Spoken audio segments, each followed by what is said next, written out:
Көпті қызықтырып жүрген сұрақ, мен не істеймін? Таксовать етемін ба, жалға беремін ба, немесе видео түсіремін ба? Күнде шығын, күнде жұмыс, күнде проблема.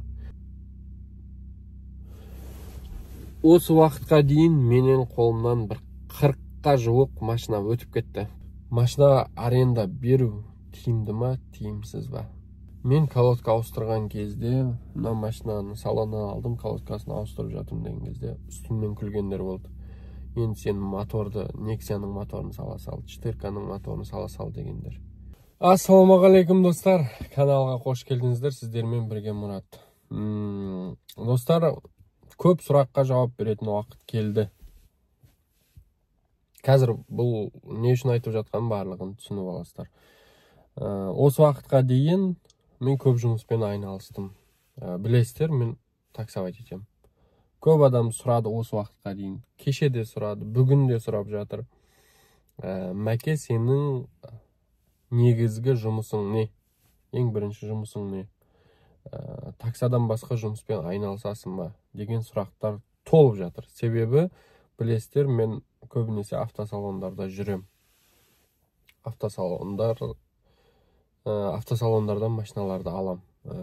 Кезінде қателесіп, бешеный проценттермен алған кездерімде болған. Солай достар, мен негізі кіммін? Ең бірінші сұрақ. Мен таксистпін. Бірақ менің ең бірінші орындағы жұмысым ол машинаны жалға беру таксиге. Енді 80-90% таксиге алады, кейбір адамдар ғана өздерінің жұмысымен жүруге ғана. Ол аз. Мен солай машиналарды арендаға берем. Ол ең бірінші жұмысым. Менде қазіргі таңда біраз машина бар. 2018 жылдың қателеспесем соңында бастадым осы жұмысты. 200 мың теңге қалтамда ақша болды. Ол кезде де бір машина акцентте жүргем, кредитте 110 мың теңге кредит төлейтін едім. Солай жүргем. Ол кезде колеса енді ғана басталып жатқан. Бірінші рет алғам. Ол кезде процент деген өте аз еді. Солай, бірінші машинамды алдым, біраз жүрдім, одан кейін ойыма келді осылай арендаға машина беру. Сосын машина сатып алдым. 200 мың теңге ғана қалтамда бар еді. Ол да квартираға және машинаның кредитіне деп ертерек жинап қойған ақшамыз бар еді. Сол бар жағы сол ақшамен машина беруді, яғни машина сатып алып, кредитке сатып алдым ол кезде білесіздер, машиналар өте арзан еді.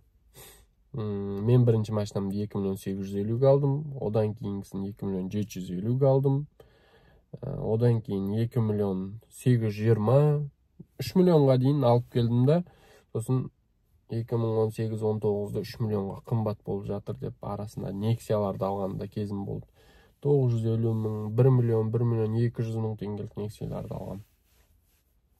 Солай достар, 2018-дің соңына қарай бастап, 2019, 2021-ге дейін мен машиналарым санын өте жоғары алып шығып, 16-20-ға дейін машина жүргіздім арендаға. Солай көп қателік жасадым, көп нәрсені үйрендім. Солай болып жатты. Біраз қателігім болды. Енді соларды Құдай қаласа, міне қателік үстінде жұмыс жасап, соларды қайталамаймын. Кейде қайталанып қалады. Енді ол адамбыз ғой, қайталанып қалады. Солай. Мен қазір таңда 2023-те ол жұмысымды бітірдім да, болды. Барлығын выкупқа бердім, барлығының уақыты келді, бірақ қазірде выкуп жасап алып, оформление жасамаған адамдар бар әлі менде. Олардың себептері көп, штрафтары бар, солар төлемей енді төлеп жатыр. Солай достар, 2023-те, августте мен оны тоқтаттым. Тоқтатқан кезімде менің жағдайым 8,5 миллион қарыз және 1,5 жылдық кредит 125 мың теңге. Солай болды. Квартирам болды. Әрине жаңа емес. Аллаға шүкір квартирам болды. Содан кейін 23 жыл августіне дейін барлық кредиттерімді жаптым. Сол бағана қарыз және бір кредит ғана қалды. Ол кредитті жабу қалай айтады, тиімсіз және оған ақша да болған жоқ. 125 мыңнан 1,5 жыл қалған еді. Сосын 8,5 миллион біреуге қарыз едім. Басқа ештеңем жоқ. Бағанағы машиналарым бар. 1-2 ғана қалған олар. Солай болды. Одан кейін қайта осы жұмыспен айналысуды бастадым. 2022 жылы бастаған кезім Саната. 2023 жылғы Саната 15 миллион 831 мың акциямен, негізі 17 миллион бірдеңе болған, соны 1,5 миллион 1 миллион 900 акция берді, сол кезде алдым, бірақ процент деген өте көп еді. Ол кезде ойбай бизнесті барлығы мақтап жүрген, бизнес өте көп табады деп, соған кішкене алданып қалдым. Ол да бір жақсылыққа, әрине. Өмірімізде барлық болып жатқан жағдайлар, барлығы бір жақсылығы бар. Қазір не үшін екенін біліп аласыздар. Мен ол машинаны алғаннан кейін біраз өзім айдадым. Өзім айдап жүргенді акцентте жүретін едім, білесіздер. Ол кезде де видео түсіретін едім. 894 еді, қазір номер ауысып кеткен. 2021 жылғы акцентте жүретін едім. Сол акцентті ініме бердім. Сосын өзім кредитке алдым. 342 мың теңгеге. 342 мың теңге кредит бір машинаға. Ол ауыр болды. 7 жыл, 16 миллиондық машина, страховкам барлығын қосып есептегенде 16,5 миллиондық машинаны 32,5 миллион қып төлейтін болдым. Әлі де төлеп келе жатырмын. Одан кейін не істедім? Тағы ойланып отырдым да, қой құрсын, тағы бір жұмыс жасайын деп қайта жұмысыма кірістім. Бұрынғы жасаған қателіктерімді жасамай келе жатырмын, бірақ қалай айтсам болады. 2-3 жылда барлық нәрсені біліп үлгермейсің. Ол күн өзгеріп жатыр, жыл өзгеріп жатыр, күнде жаңа проблема дейміз ғой, жаңадан проблемалар. Барлық бір-біріне ұқсайды, бірақ бәрібір кішкене бәрі басқа, мынау ондай емес шығар дейсің, бірақ соңына келгенде сол қателік болып шығады. Ол әрине бұрынғыға қарағанда ауқымды емес, кішкентай ғана.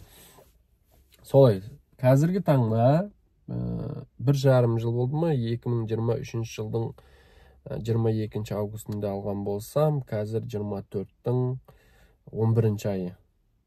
8, 1 жыл 3 ай.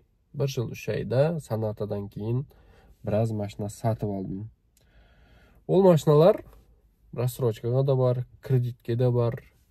Арасында салоннан емес, өзіміз таныстардан рассрочкаға алып құтылып кеткен машиналарым бар. Солай. Арасында моторлар кетіп қалғанына болды. Көрдіңіздер сіздер, ол екеуінде көрдіңіздер. Церата, одан кейін Эландра, екеуінде мотор кетіп, жаңа мотор салдым. Сол екі машинаға 600 мың, 700 мың, миллион 300 мың теңге кетіп қалды моторына. Одан арзан кетіруге болатын еді. Просто мен қысқа жолды ойлаймын деп болото жолға түсіп қалдым. Солай түсіндірейік. Мен ойладым, арзан ақшамен бітеді деп ремонт жасатып көрдім, болған жоқ. Ең соңында 700 мың теңгеге түсіп қалдым. Ең соңында мотор сатып алдым, сол үшін. Солай, қателіктер, күнде жаңа опыттар, барлығын жинап осы жерге жетіп келдім. Құдайға шүкір, қазір машиналарым көп. Бірақ көбісі рассрочка ретіндегі кредиттар. Не үшін кредиттар деп жатырмын? Себебі 3 жылда біреу 260 мың теңге қосады, біреу 4 жылда 500 мың теңге қосады, біреу нағыз кредит. Сондай машиналар көп. Кейбіреулері колесадан алынған, машина арзан болып қалып. Мысалы 2023 жылғы Kia Ceed 8,5 миллион қалған. Өте арзан ғой, дұрыс па? 23 жылғы.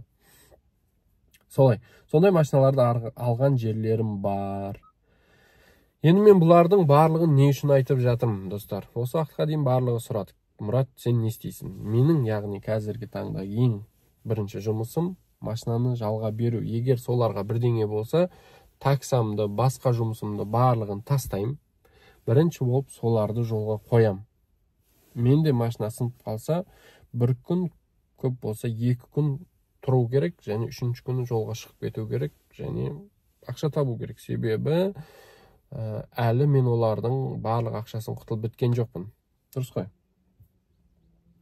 Мен бұрынғы видеоларымда айтқам, кредиттерім 130-140 миллион деп. Қазір азайып жатыр бірте-бірте. Азайды, жабылды кейбіреулері, алдын ала, алдымызда тағы жабылатындары бар. Солай. Ақша жоқ кезде, ақшам жоқ еді. Екі адамнан қарызға не алдым?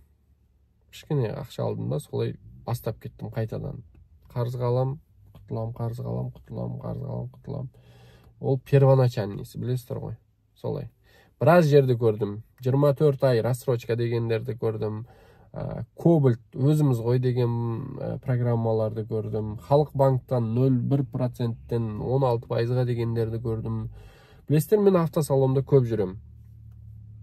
Сосын автосалонда көп жүргеннен кейін өзім білген машиналарды қарапайым тілде шолу жасаймын. Мына машина кішкене жұмсақ, моторы мынандайға жетеді, дұрыстап айдасаң былай болады.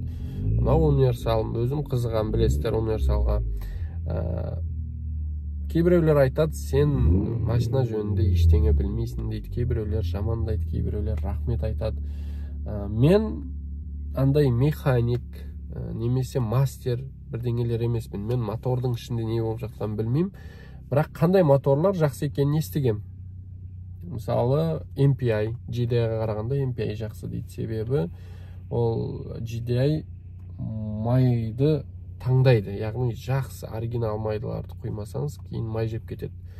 Сондай күтімді талап етеді. Мысалы, MPI-да күтімді талап етеді ол да әрине. Мысалы, 5000-6000 майдан кейін оны обязательно май ауыстырмасаң, ертең мотор кетіп қалады деген әңгіме жоқ та. Кішкене 500 км, 1000 км өткеннен кейін ауыстыруға болады. Мен машиналарымда болады 500 км, көбіне ұзақ барса 1000 км асып кетеді пробег. Ай сайын барлық машиналардың май ауысады. Сондайда видеоларды түсірем. Менің үшінші жұмысым негіз 2-ге қоям мен оны. Видеоны 2-ге қоям. Біріншісі аренда, екіншісі YouTube. Соны YouTube-ға барлығын түсірем. Маған қызықты. Мені көріп, адамдар рахмет деген кезде, ой, страшный энергия аласың. Құдайға шүкір, менің көмегім біреуге тиді деп. Кезінде, мен жақында осы ең соңғы рет мына машинаны алдым. Бірақ бұл менікі емес, маған да кішкене пайдасы бар. Сол кезде алғаннан кейін, мен одан бұрын екеуін алғам, колодкасын ауыстырып жіберіңіздер деп TikTok-қа видео қойып едім, 80 мыңнан аса просмотр болды да, біреу жазып қойыпты, енді моторды, Nexia-ның моторын қойып, бұл не деп үстімнен күлген ғой енді. Ол кісілер, мен ойлаймын өзім, олар ондай жағдайға түспеген, олар ойлайды, жап жаңа машина шықса, салоннан шықса қандай қателік болуы мүмкін, сен ақылдысың, қалғандары нашарма деген сияқты ойлайды. Бірақ екі машинада да алдыңғы колодка тормозной дискті жеп тастады, көпшілігіңіз көрдіңіздер, сол үшін мен ауыстырып тастадым. Енді қазір мына Хайкю оригинал деп берген, өте жақсы, дыбыс шықпайды. Салоннан шыққанда дыбысы бар еді кішкене. Одан кейін мойкада жуған кезде оригинал колодкада қап-қара кір аға береді. Ал бұл диск тап-таза. Мынау диск бар ғой, кәдімгі диск, 16 размер. И солда тап-таза. Ал оригинал колодкамен жүретін болсаңыз, қап-қара болып кетеді. Жусаңыз да жумай қойды. Анау щеткамен былайынан жумасаңыз кетпейтін қара болып қалады. Колодканың сондай несі шығып кетеді. Сондайларды айтқан кезде кейбіреулер күліп жатты, кейбіреулер рахметін айтып жатты, кейбіреулер айтты 90 мың болды, ештеңе болмады деді. 2-3 адам айтты 15 мың, 20 мыңда менің колодкамда, дискамда қалмады деді. Диск туралы дұрыс айттың деді. Көп адам әртүрлі пікір айтып жатыр. Кім соны алып көрді, кім біледі, кім көрді, солар түсінді, қалғандары кішкене күлгендері де бар. Оларды ешқандай ренішіміз жоқ. Себебі мен видео түсіріп, білмейтін адамдарға көмегін тисін деген мақсатта видео түсірем. Ол менің екінші жұмысым енді осы. Арасында обзорлар жасаймын өзіме қызықты болған машиналарға. Солай. Үшіншісі такси. Енді мен білесіздер, видеоға осылай отырып бір сағатта түсіріп тастасам, одан кейін арасында заказ тосқан кезде монтаж жасай берем. Или үйге барған кезде 4-5 сағат монтаж жасаймын. Ертесіне 4-5 сағат жасаймын, содан кейін бітеді.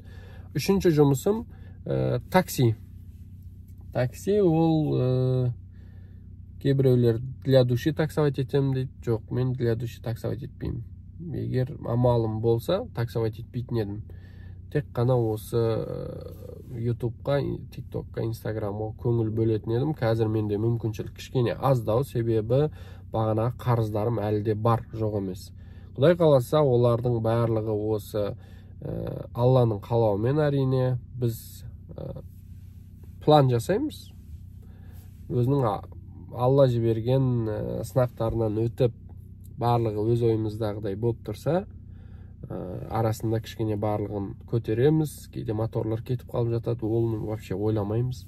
Сол сияқты нәрселерді өткізіп тұрып, құтылып кетемін деген план бар. Оны сұрақ қойып қойғам, осындай кезде Құдай қаласа қазіргі таңдағы барлық қарыздан құтылам деген. Солай әлі де 100 миллионнан көп. Оны жақында ғана айттым, 130-140 миллион деп. Солай қарызым бар, жоқ емес.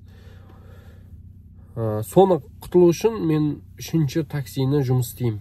Не үшін? Себебі машиналардың қазір менде көбісі жаңа, көбісі мені мазаламайды. Машина сынбайды, жаңа, жақсы машиналар алам, шыдамды машина алам мен несі. Сондай да. Соны көп уақытым бос болғаннан кейін таксиде жұмыс істеймін. Содан кейін таксині қойып басқа жұмыс істеп көрейін деп майға жұмысқа кіріп көрдім, бірақ мен ойлаған нәрсе болмады. Мен ойлаған нәрсенің 50% болмады, содан кейін ол жұмыстан шығуға тура келді. Сол үшін жұмыстан шықтым, одан кейін кішкене жұмыс жасадым, мынау машина алдым. Енді қазір мынадан да таксовать етіп жүрмін. Бірақ андай таңертеңнен кешке дейін тоқтамай отырып алып, өлтіріп тұрып таксовать етпеймін. Өзім күнделікті планым бар, соны шығарам. Бұл сол жеткілікті. Енді бұлардың барлығын не үшін айтып жатырмын? Осы уақытқа дейін барлығы сұрайды. Сен не істейсің? Сонша машинаны не істейсің? Көбісі айтады, саната акцентте жүредің, акцент сатып жүрдің бе деді. Содан кейін санатан сатып жүрдің бе деді. Санатадан кейін сит алдым, мақтадым ситті. Сит маған ұнайды, мінекей универсал. Қазір отырмын ішінде. Жұмсақ. Айтайын, Церата. 24 жылғы Церата, низкопрофильный, менде 16. Оған қазір тағы сол неге де тоқталып кетем. Содан жұмсақ. Елантра, дәл өзімкідей не болды, шина болды. Одан да кішкене жұмсақ па, или екеу бірдей ма деп қалдым. Менде 55-тік, 205-55 16, ал неде 45-17. 225-45-17. Сол кішкене қаттылау Церата, мынаған қарағанда, әрі жұмсақ.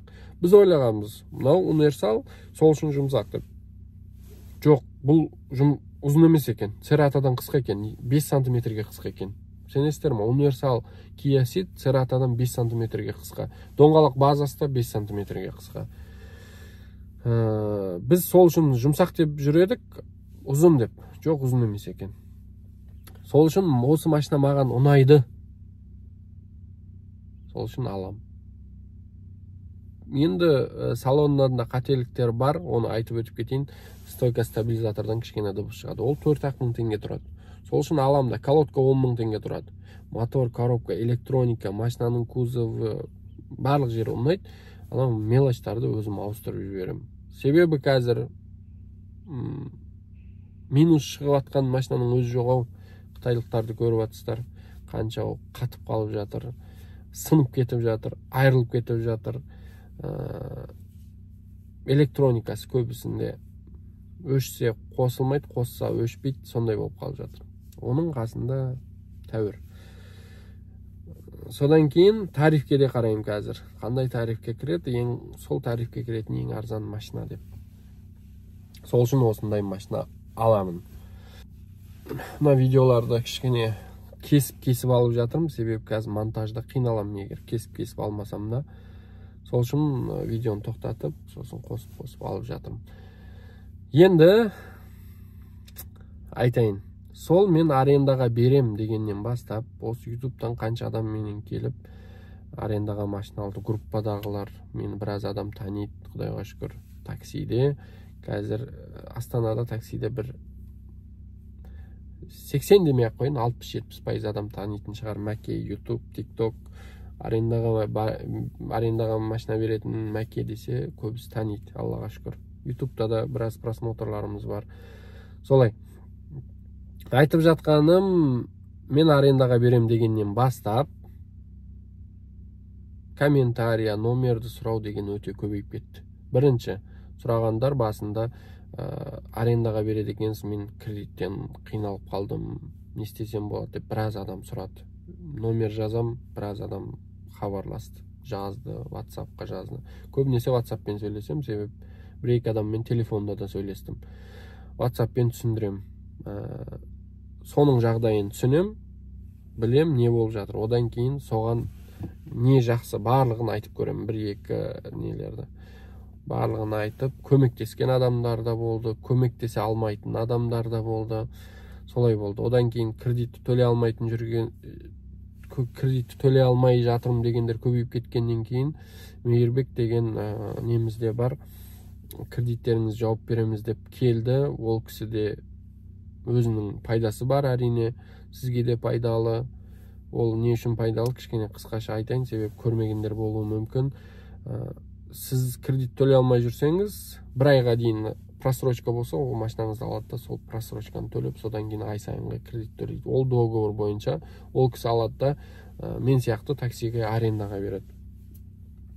Ол да үстінен ақшаға көреді, сосын сізге де пайда. Сізге не пайда? Сіз уақытша кредитіңіз төлей алмай жатсаңыз, жұмыстарыңыз болмай жатса, денсаулықтарыңыз кішкене дұрыс келмей жатса, сондай істеп алсаңыз, сол кезде жақсы деп сондай видеода шығардық. Мейірбекке де рахмет. Ол екіншісі көбейгендер, екінші сұрақ көбейгендер, Мәке арендаға берейін, машинам бар, Кобальтым бар, мен басқа машина алам. Nexia Airstream бар, мен Кобальт алам, арендаға берейін. Кобальтты да алдым, оны да арендаға берейін деп. Көп адам менен қалай айтсам болады, сұрады да, осы жайлы не айтасыз, былай. Мен барлығын айттым. Бір жазған кезде 2-3 минуттық аудиозапись бар ғой WhatsApp-та. Солай жазып түсіндірген адамдарым талай, көп. Енді қазір одан да көбейіп жатыр. Қазір өзіміз ғой деген программа шықты, Кобальтпен сондай адамдар алып, Мәке осындай машина алдым, 1-еуін алдым, 2-еуін алдым, 3-еуін алайын деп жатырмын, не айтасыз деп адамдар сұрады. Содан кейін мен де өз ойымды айттым. Олар иә деп түсінді. Солай. Енді мен бұл видеоны не үшін шығарып жатырмын? Мен енді осындай не дайындаймын. Осы жұмысты бастайын деп жүргендерге, машинаны арендаға берейін, Мәке соны үйретші дегендерге, енді мен тегін үйрет алмаймын. Себебі тегін заттың қадірі жоқ дейді ғой. Қадірсіз. Мен соны бір жазып шығам барлығын. Барлық сұрақтарға жауап. Бұлай болса, қалай болады, мынау қалай, қандай машина алу керек, не үшін алу керек, қандай май құю керек, не үшін ол жерге бармау керек, қай жерден жүргізушіні табу керек. Себебі бұл салада ең маңыздысы сізге жүргізуші табу. Яғни сіздің машинаңызды айдайтын адам. Сондай адамдарды қайдан табу, қалай тексеру, кімге беру, кімге бермеу керек, GPS жайлы. Осы не бар? Барлығы. Запчасть, сынған кезде, алатын кезде, сататын кезде, іздеген кезде, страховка кезінде, GPS кезінде, соң барлық, нотариус кезінде барлығын мен жасап шығам. Ол әлі дайын емес, мен соны ойлап қойдым. Жасап шығам. Біреу нақты арендаға берем, немесе осы саланы үйренем шыққаннан кейін өзім білем. Может алам, может алмайым. сондай адамдарға, нақты адамдарға үйретемін. Ал мәке алсам қалай болады екен, шығара аламын бекен, шығара алмаймын бекен деген сұрақтарды қоятын өте көбейіп кетті. Ренжімеңіздер. Кейбіреулеріне жауап бере алмай қалсам ренжіп жатқандар бар. Мәке сен өзіңше болып кеттің ба, қалай болып кетті өзі деп қояды. Ал мен ешкім номерін қалдырмайды, мен ғана ғой номерімді қалдыратын. Номерімді қалдырам, үлгермеймін. Таксовать етуім керек жұмыстарыма. Менің бір жұмысым көбейсе, бастан асып кетеді жұмыс бар ғой. Анаған барасын, анау бітейін деп қалса мынау шығады, мынау бітейін деп қалса анау шығады, анау. Солай көбейіп кетеді.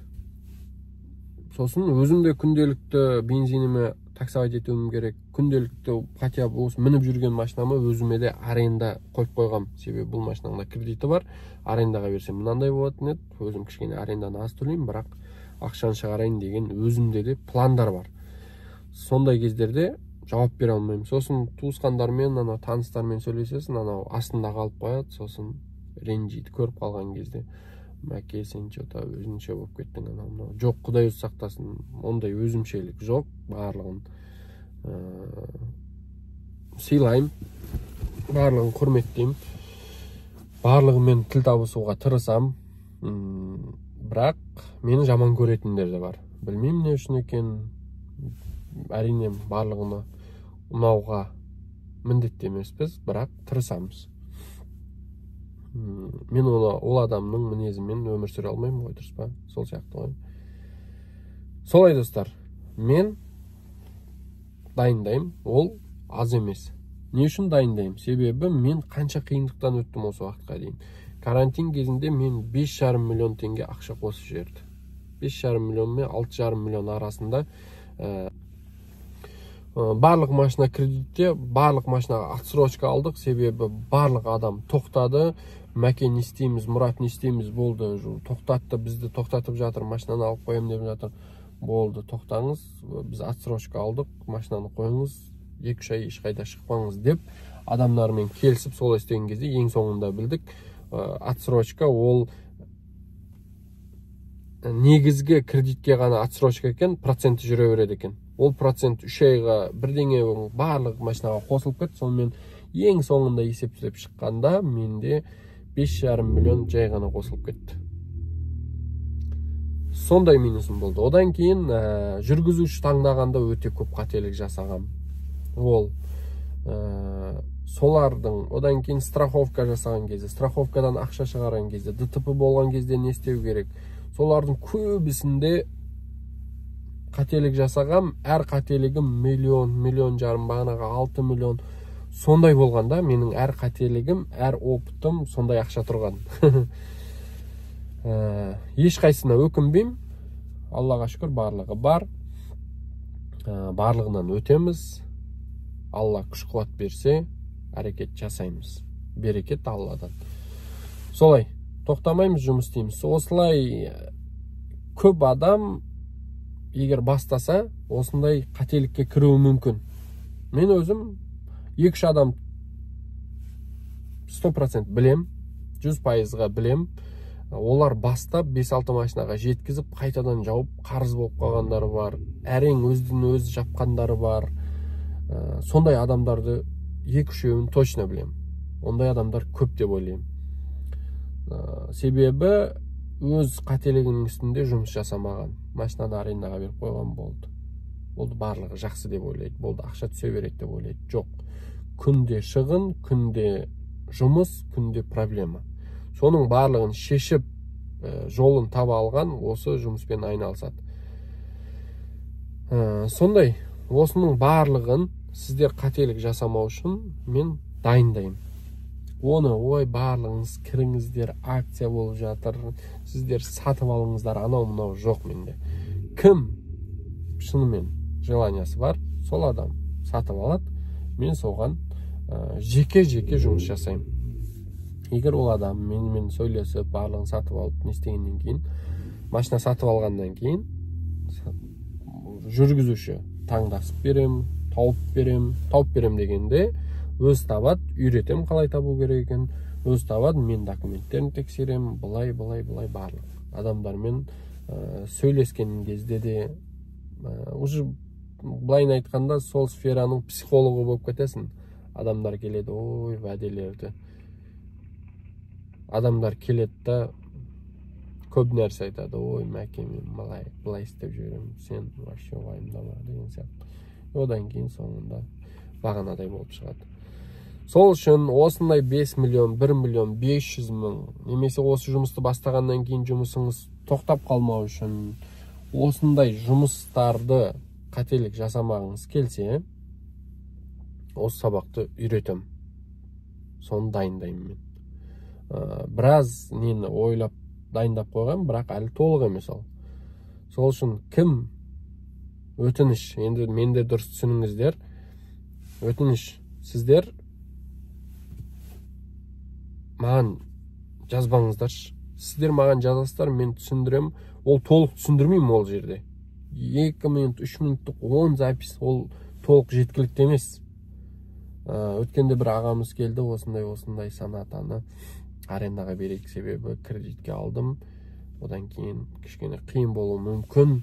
Алдымызда кредитті төлеу қиын болып қалуы мүмкін деп айтты. Одан кейін мен ол кісімен сөйлестім, ол кісі барлығын түсініп алды. Сол сияқты барлығымен отырып, оған 1 күн, 2 күн, 1 апталап уақыт кетіп қалады. Жеке әр адаммен сөйлесіп, әр адаммен жұмысын жолға қоям. Істегісі келіп жүргендерге әрине. Жоқ, менімен олардың барлығын сөйлескеннен кейін, түсіндіргеннен кейін, ол адам бұл ойынан қайтуы да мүмкін. Себебі мен ол кезде барлық нәрсесін көрсетем. Барлық жерін көрсетем. Сіз бастағаннан кейін өзіңізде де доход болу керек. 1-2 машинаны арендаға беріп қойдым деп сигаретті олайынан тартып жүру жоқ. Ондай жоқ. Солай достар, мен осындай тірліктермен жүрем.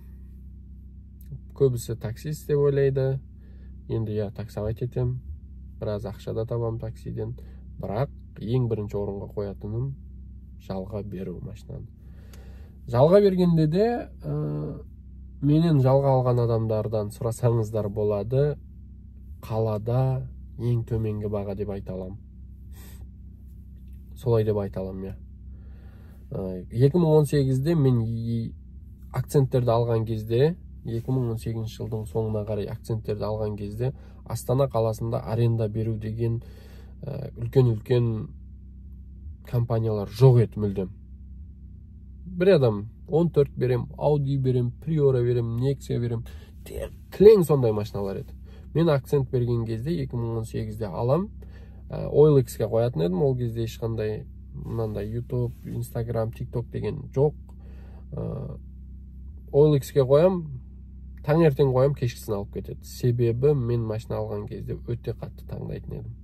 Машинада идеальный, иномарка. Бірақ ол кезде механик алғам. Қазір енді автоматтарды алам. Солай достар, осы уақытқа дейін қолымнан бір 40-қа жақын машина шығып кетті. Алынып, сатылып кеткендер бар арасында. Көбісі выкупқа кетіп қалғандар бар. Қазір выкуппен жұмыс істеп жатқан жоқпын. Ол да себебі бар. Ол да бір қателігім менің. Сол үшін осындай жұмысты бастағыларыңыз келсе, маған шықсаңыздар болады, бірақ ол ненің бағасын айтайын, ол ненің бағасы 300 мың теңге, сабақтың бағасы. Бірақ 300 мың теңгеге мен біраз уақытымды кетіріп қоям. Мен барлығын жинап алып, мысалы, қазір 10 адам болсын, сосын 10 адамға барлығын түсіндірем. Кім түсінді, түсінбеді болмайды да. Әр адаммен жеке жасаймын. Солай достар, енді білмеймін. Кейбіреулеріңіз айтатын шығарсыздар, ой, сен кішкене не істеймін деп,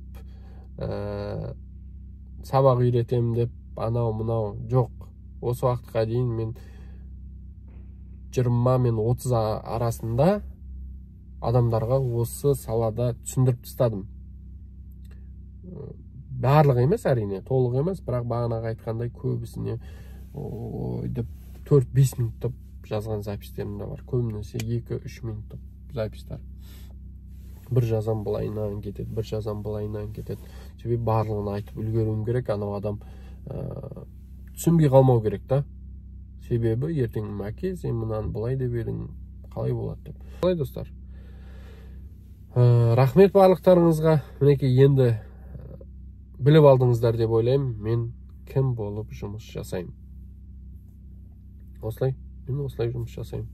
Таксим, аренда жалға берем және ютубтарды жүргізем. Барлықтарыңызға рахмет, сау аман болыңыздар.